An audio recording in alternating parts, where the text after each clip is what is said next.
Nag-out muna ako kay Ka Eric.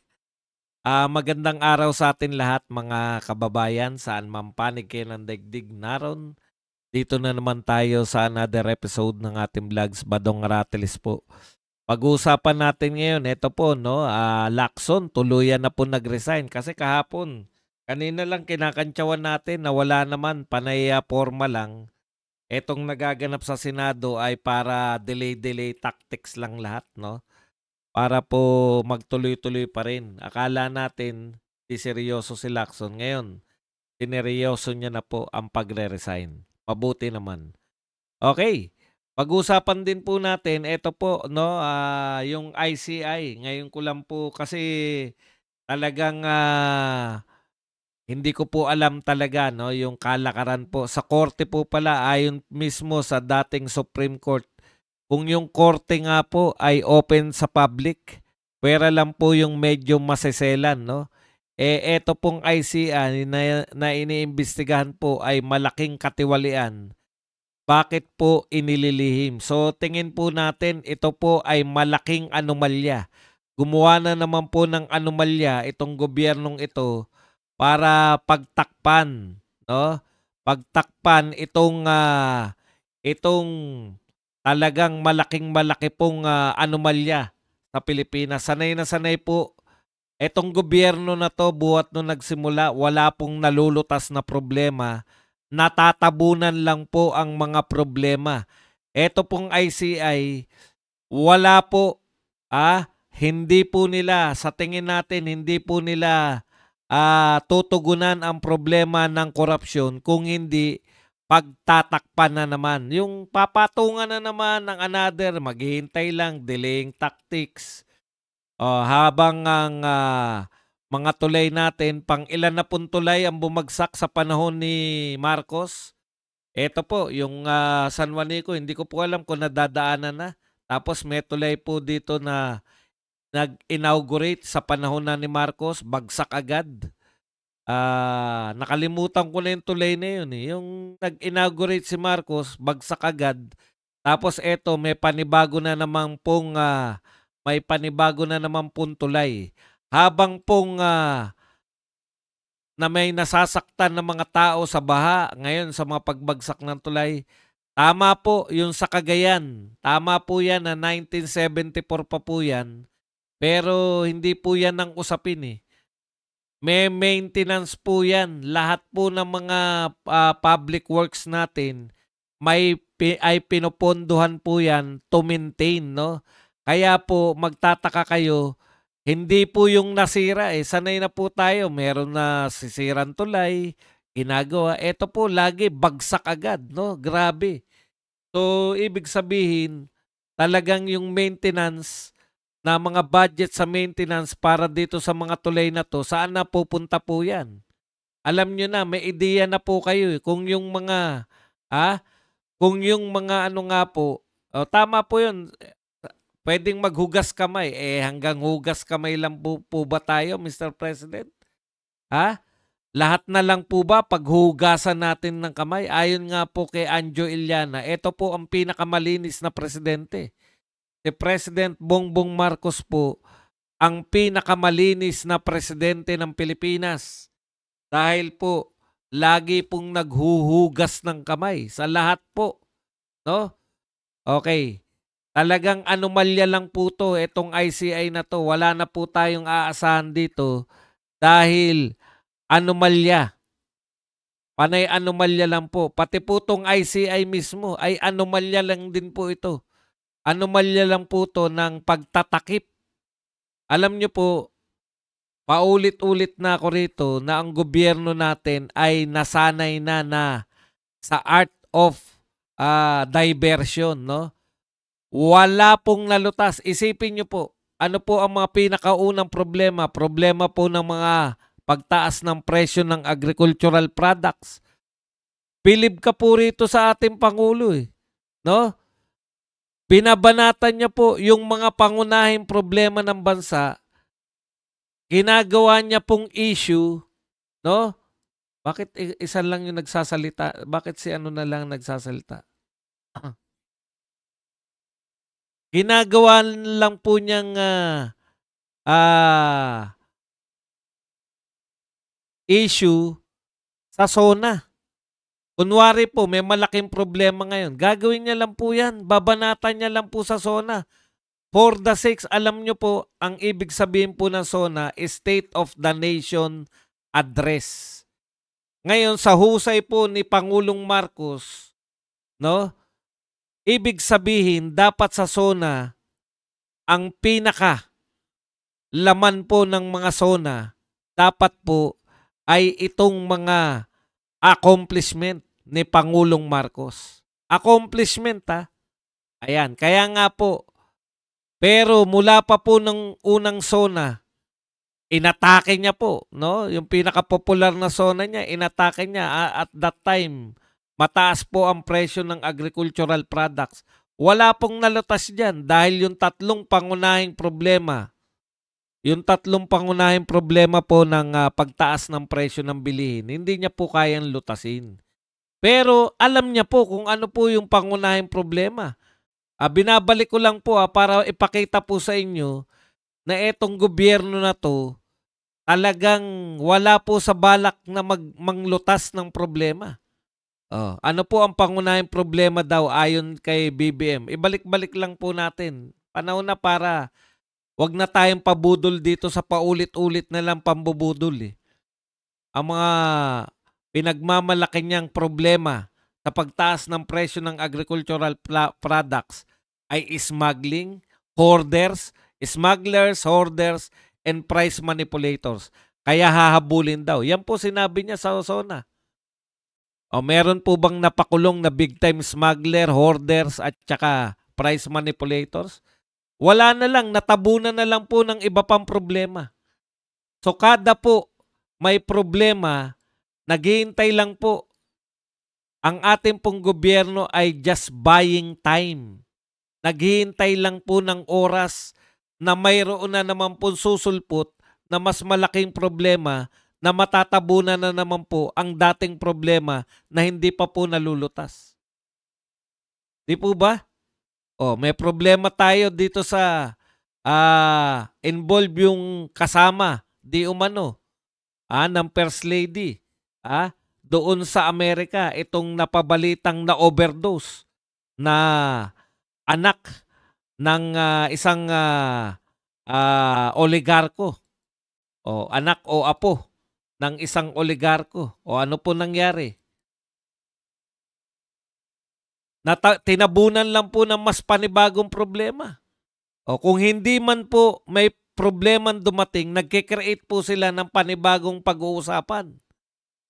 Nalito na nga ako kung ano yung pinantakip nila dyan. Ang pinantakip ba nila yung pagdakip kay Tatay Digong o yung pagsasampa nila ng impeachment kay BP Sara? Kaya sanay na sanay po sila, pag may problema po, yung isa pa, nalito lang ako sa dalawa na yun.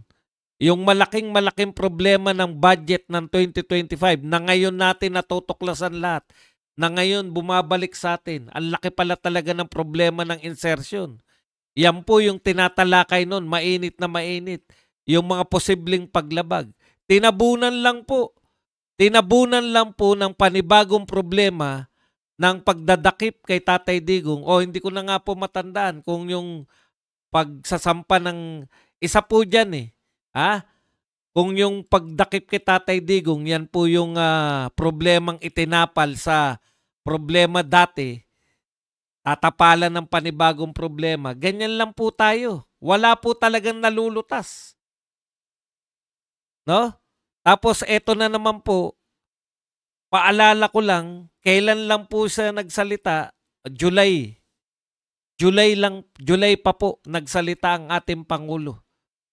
Dahil sa kawalan po ng maiuulat na naman sa SONA.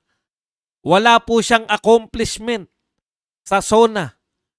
Kaya pinatampok niya po na may problema tayong malaki sa flood control projects. Nung nakaraan SONA lang, pinagmamalaki niya yung flood control kasi yun naman ang papel ng SONA. Pagmalaki mo kung ano yung accomplishment mo. Pinagmamalaki niya pa lang nung nakaraan taon yung kanyang accomplishment na nakagawa ng 5,500 na flood control projects. Yung sumunod na taon, binabanatan na yung SONA, yung mga flood control project. Kasi nga, instead na ipagtanggol niya, na-realize natin siningil tayo ng kalikasan. Palpak talaga yung mga flood control projects na yan. Non-existing, o kaya madaling masira, o kaya nagpatayo ng wala naman talagang plano. Kaya, pinakamaigi niyang gawin kaysa ipagmalaki, binanatan na yung sarili niyang proyekto. Tandaan niyo po hindi po siya pwedeng maging hero dito. Hindi po niya pwedeng maging hero,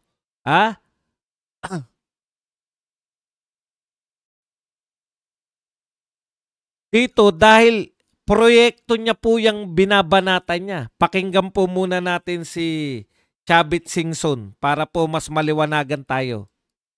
Mahiya po kayo dahil ito nangyari sa panahon ng administrasyon nyo. Huwag yung sabihin na kayo pa ang hero. No, puro tao nyo po ito, nakagawa nito. At huwag kayong magbintang ng iba dahil it is your command responsibility. Yan ang maanghang na banat ni... Yan po ang sinabi ni Singson. No? Mahiya po kayo dahil ito ay naganap sa panahon ninyo. Mga tauhan po ninyo yan lahat. Nakakalimutan po kasi natin Antindi po ng mga PCO, antindi nila lumaro no? Atakdog nga ang tawag dyan ni Singson. No? Matindi po. Tao nyo po yan lahat. Sa panahon po ninyo malaganap itong pagnanakaw. No? Tandaan nyo po yan, sa panahon po ninyo yan. Yung mga pagnanakaw na yan. Tuloy pa natin.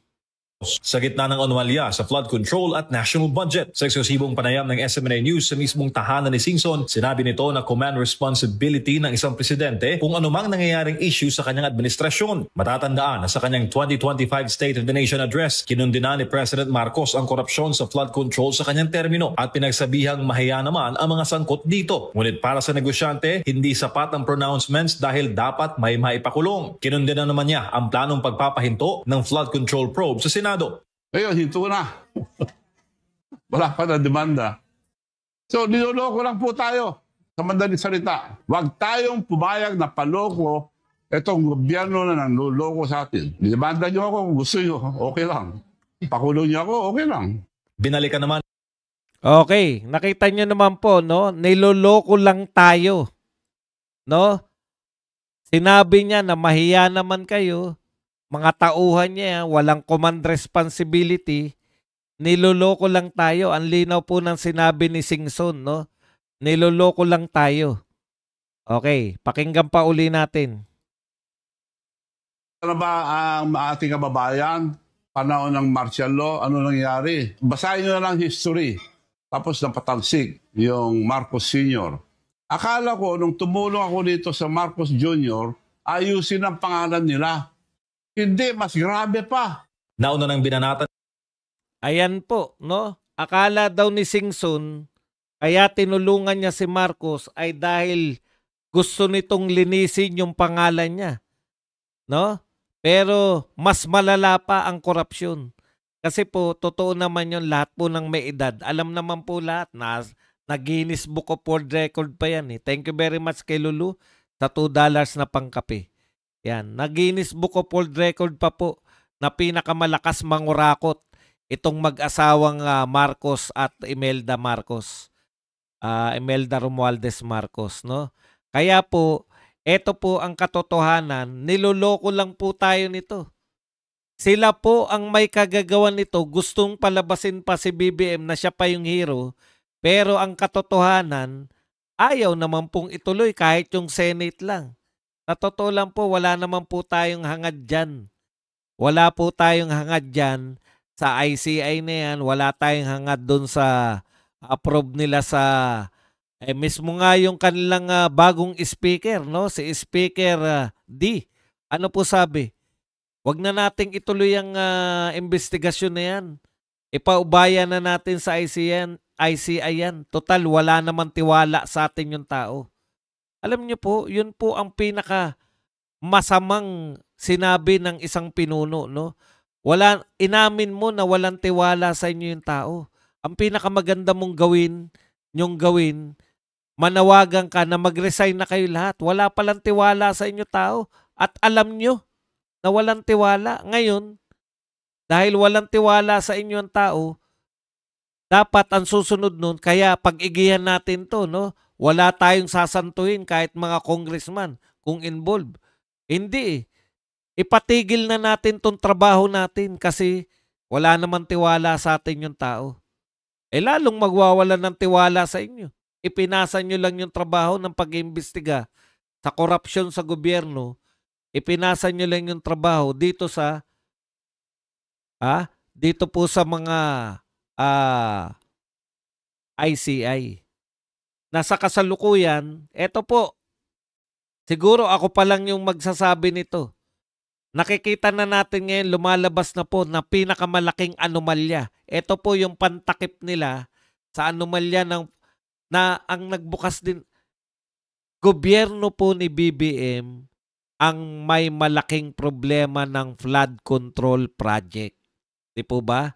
Gobyerno ni BBM lumakas loob ng lahat ng mga engineer, lumakas loob ng lahat ng magnanakaw, DPWH, mga kontraktor, ang lalakas ng loob.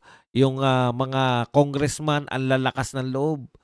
Panahon kasi ni Marcos, mayroong Martin Romualdez. Di ba? Na dinideliveran ng 35, isang deliver, 35 maleta na nagkakahalagang 48 million bawat isang maleta. Isang delivery lang po yan. Ha? Imagine ninyo, sabihin na natin yun na ang pinakamalaking delivery. Pero imagine ninyo po yun. Isang delivery, 35 na 48 million. Ang hirap kwentahin yun. Isang araw na delivery, 3 times a week. Imaginein po ninyo yun. Tapos ipapatigil lang, gusto lang ipatigil. Ha? At dahil dyan, nag-resign na po ng tuluyan itong si Ping Lacson. Alam mo, ang tingin ko dyan, drama-drama lang yan. Pero may resignation letter na eh. Dated bukas. Bukas pa po ito nakadate. Pero nakakuha na po itong mga media. Ito po, basahin po natin. No? Senate President Vicente Soto III. Dear Senate President Soto, as an elected senator of the Philippines, I have always maintained that I serve at the pleasure of the Filipino people, whereas all Senate committee chairpersons are elected in plenary primarily by the majority bloc, thereby making my chairmanship of the Blue Ribbon contingent upon the confidence and pleasure of my fellow senators. In the course of the current investigation, which was implicated some senators in the flood control mess, a number of colleagues have expressed disappointment with the direction of the Blue Ribbon Committee, which this representation chairs. Furthermore, some senators publicly and secretly pursue the narrative that I am zeroing in on several of my colleagues while purportedly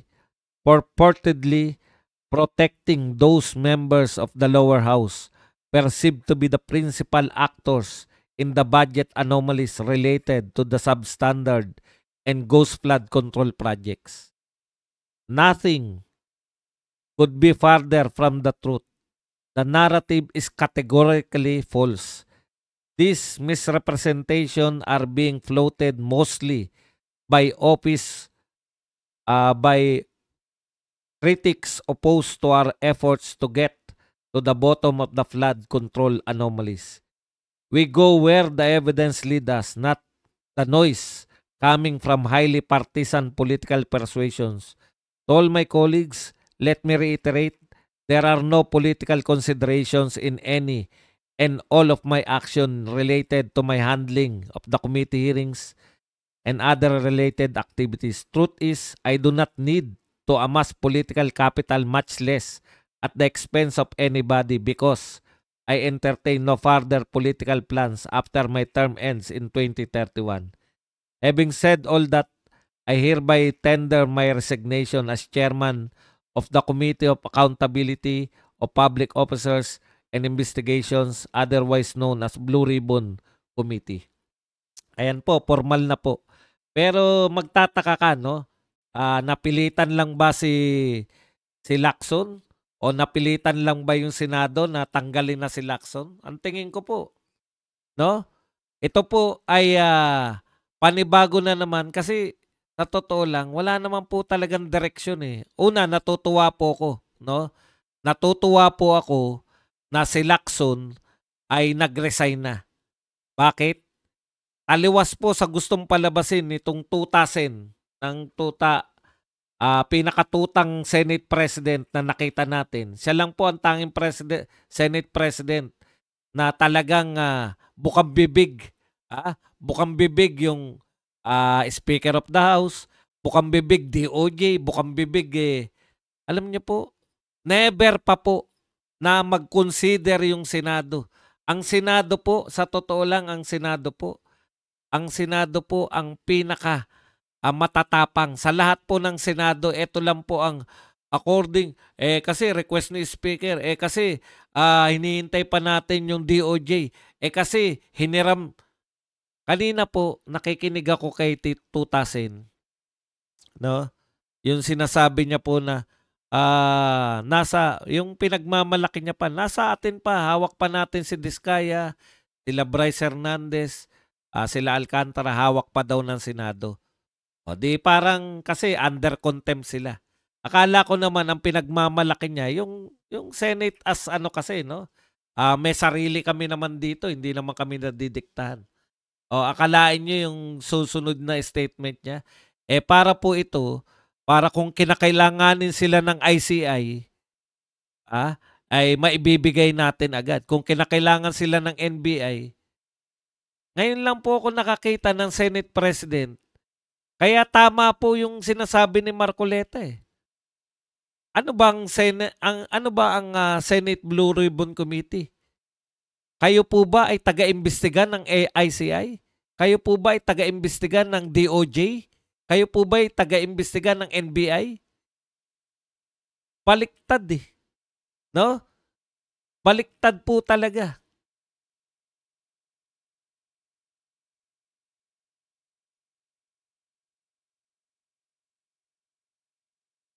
Dati, pag ang committee ng Blue Ribbon sa Senado nag-imbestiga yan, lahat po nakatingin.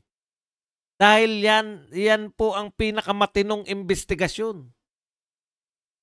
Lahat po ng sasabay na investigasyon dyan, baliwala po yan. Ngayon lang po ako nakakita na patapos magbasa sa panahon lang po ni Ping Lacson at saka ni 2,000. Ngayon lang po ako nakakita na pagkatapos po manumpa at magbasa ng opening statement, ay hihiramin na po ng NBI yung mga testigo. At pagbalik po, mayroon na pong may panibago na pong supplement affidavit. Ngayon lang po ako nakakita ng ganyan sa 2 pagkakataon. Ngayon lang din po ako nakakita na postpone mo bago mag-resign si Lacson. Siguro talagang wala na eh. Nahihiya na rin siguro siya. Tinablan siguro ng hiya. Kasi ang tagal-tagal. Kailan po? Laging tanong sa kanya ng mga reporter. Kailan po yung susunod na hearing? Sa totoo lang hindi niya naman balak talaga. Wala na silang balak talaga eh. Wala na silang invited guest. Yun yung pinakamasakit sa atin eh. Sa panahon ni Marcoleta, alam na natin yung magaganap. Naghihintay tayo. Sino yung susunod na papasabugin ni Marcoleta? Ano yung susunod na sasabog? Interesado po ang lahat ng tao na manood dito sa hearing ng Blue Ribbon. O pagkatapos po ngayon,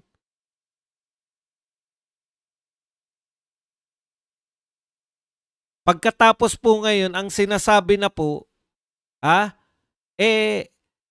hindi na muna tayo mag-hearing kasi tinanong ko yung Manila Regional Trial Court.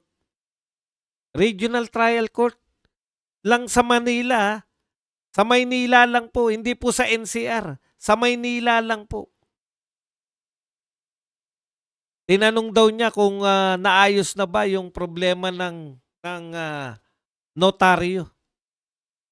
Parang sinasabi ng chairman ng Blue Ribbon Committee na mas mataas pa yung notaryo ng isang abogado kaysa sa panunumpa sa Senate Blue Ribbon Committee. Ibig mo sabihin, Blue Ribbon Chairman, yung mas importante yung anong tawag doon? Yung selyo ng ikaw ay nagpanotaryo sa isang abogado na kahit na sinong abogado. Imposible po yun, Chairman. Alam niyo po, Mr. Chairman, lahat po pwedeng magpanotaryo. Pero lahat po hindi po naiimbitahan na maging witness sa Senado. Alam niyo ba, Chairman, kung hindi niyo pa po alam, hindi po lahat ng testigo dyan ay may notary. Nagpanotaryo po. Hindi po lahat. Sapat na yung panunumpa. Tanong, nanumpa ba si Gutesa? Nanumpa. Si Gutesa ba ay natanong ng mga senador? Si Gutesa ba pagkatapos niyang basahin yung kanyang sinumpaang salaysay o yung kanyang opening statement, inilayo ba siya ni Marcoleta at nawala ng ilang oras? Hindi po. Nasaan si Gutesa pagkatapos? Pagkatapos po, no? Si Gutesa po pagkatapos, tinanong ng mga senador. Tanong po ulit, na-contempt po ba si Gutesa?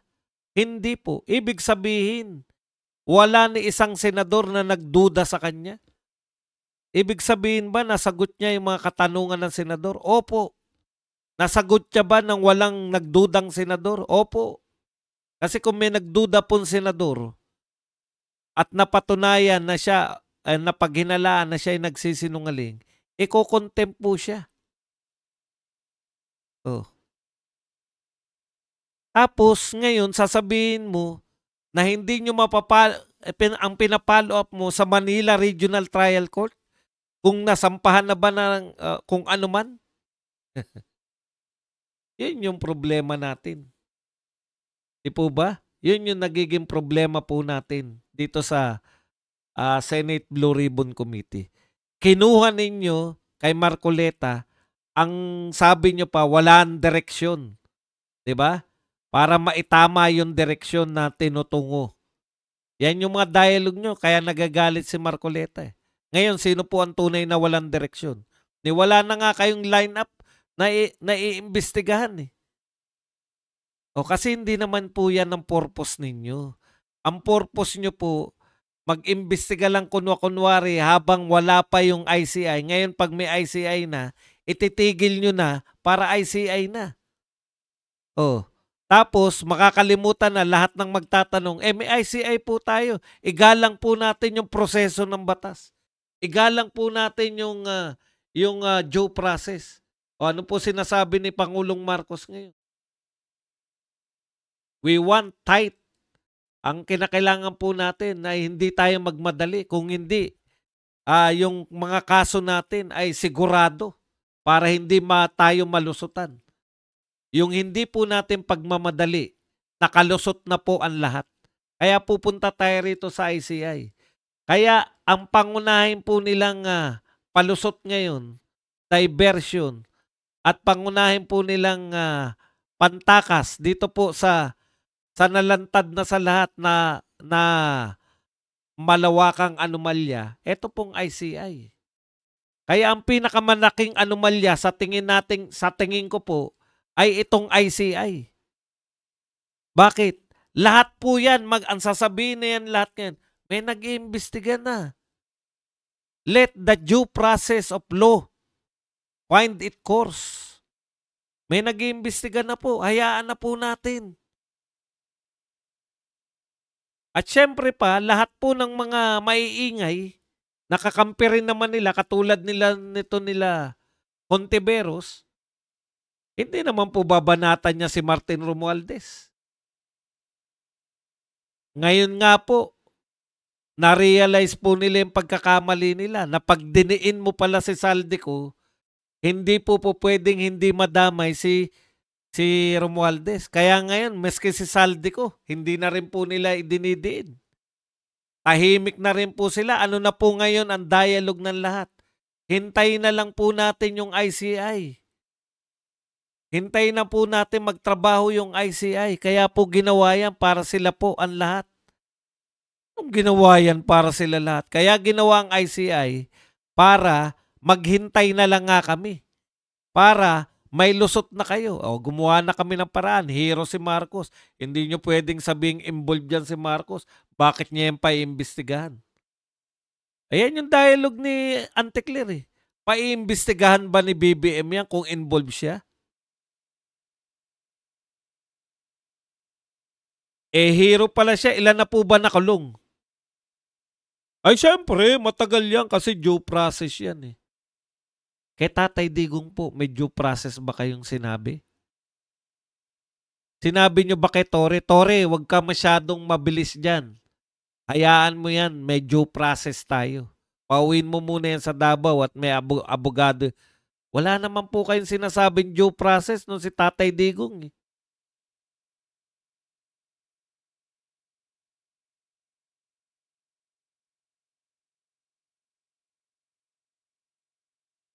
Nakakahiya po. Etong mga, wala na po. Nagsitanda na to si Tutasin at saka to si Lacson. Wala na po silang iningatan na ano nila. Basta ang purpose lang nila, mailigtas lang po si Martin Romualdez. Huwag maituloy. Ngayon, ito po, pinakamalaki pong anomalya. Alam nyo, ito ang sabi ni ex-ombudsman Conchita Carpio Morales. Dati rin po siyang Supreme Court Justice. Sabi po ni Ombudsman Conchita Carpio Morales, I don't understand why. Because even the courts, sitting as courts, it's open to the public. Hindi po niya maintindihan. Kahit po yung mga korte, open sa public. Tuloy natin. It's only in the interest of morality and decency that the judge may conduct hearings in private. O pag meron pong mga kaso na involve yung morality at decency, halimbawa po, yung kaso po ng mga rape, diba? Alangan naman pampubliko pa rin kasi kukwento ng nagahasa kung ano nangyari. Yun lang po yung private po tayo kasi maselan po to. Maselan tong pag-uusapan ng korte kaya bawal po muna manood. Ito po ay sa pagitan lang ng biktima, mga abogado, tsaka ng judge. Yun lang po ang tangi kaya hindi open sa publiko. Lahat po ay open sa publiko, maging ang mga korte. Kaya nagtataka siya, bakit? Ito pa ang tanong niya. Ito hindi naman morality or decency. Immorality and indecency. Yan po ang sabi ni Carpio Morales. Kalaban natin to pero tama yung sinasabi niya. Bakit kayo nagtatago? Bakit kayo na kailangan closed door? Diba? Kaya anomalya talaga tong ICI. Ililigtas nyo lang ba? Taon-tsak yan. Ngayon, anong sinasabi nila? Dahil sa due process, anong sinasabi ni Boying? Dahil sa due process, taon nang aabutin yan. O, taon na. Wala na tayong aasahan dito. Taon na raw aabutin ng mga investigasyon ng ICI. Si Oda. Ngayon, kada tayo aangal, bakit wala nakukulong? Bakit? Due process yan. Ganyan talaga. Hindi po pwedeng madaliin yan dahil pag minadali mo yan, makakaligtas sa mga kriminal. Huwag nyo madaliin na itakas na lahat ng kriminal ang mga pera nila. Wala na natira sa Pilipinas. May mga congressman nga na tayo na nabalita na tumakas na hanggang ngayon, hindi na makita rito sa Pilipinas eh. Oh. Tapos masyado pa kayong nag-aalala sa due process.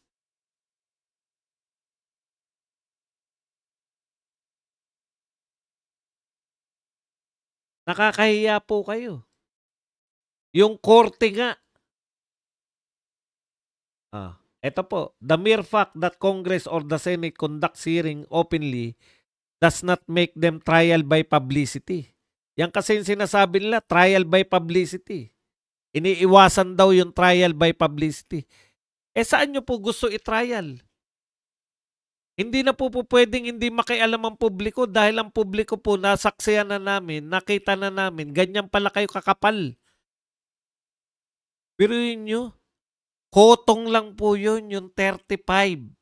Kotong lang yun. 35 maleta, isang araw dineliver. 48 million. Kotong.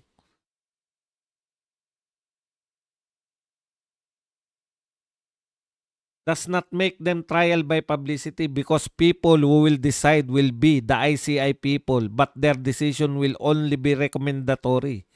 It should be the ombudsman really who should do the investigating. So wala rin pong silbi to palang ICI na to, sa totoo lang. Pandelay lang po talaga. Dahil wala na po pala silang kapangyarihan, ipapasa rin po nila, hinahabaan lang natin yung proseso. Ipapasa rin pa nila sa ombudsman ang lahat. Ang galing, no? Ginamit lang tayong lahat ng mga Pilipino sa SONA. Hindi niya kasi malutas. Laganap ang korupsyon. Nakigalit lang din. Pagtanungin mo, ano po masasabi nyo? Galit yung mga tao. Kung ako nga, kung hindi presidente, magrarally din ako eh. Alam mo, hindi po yan sagot ng isang matinong pinuno.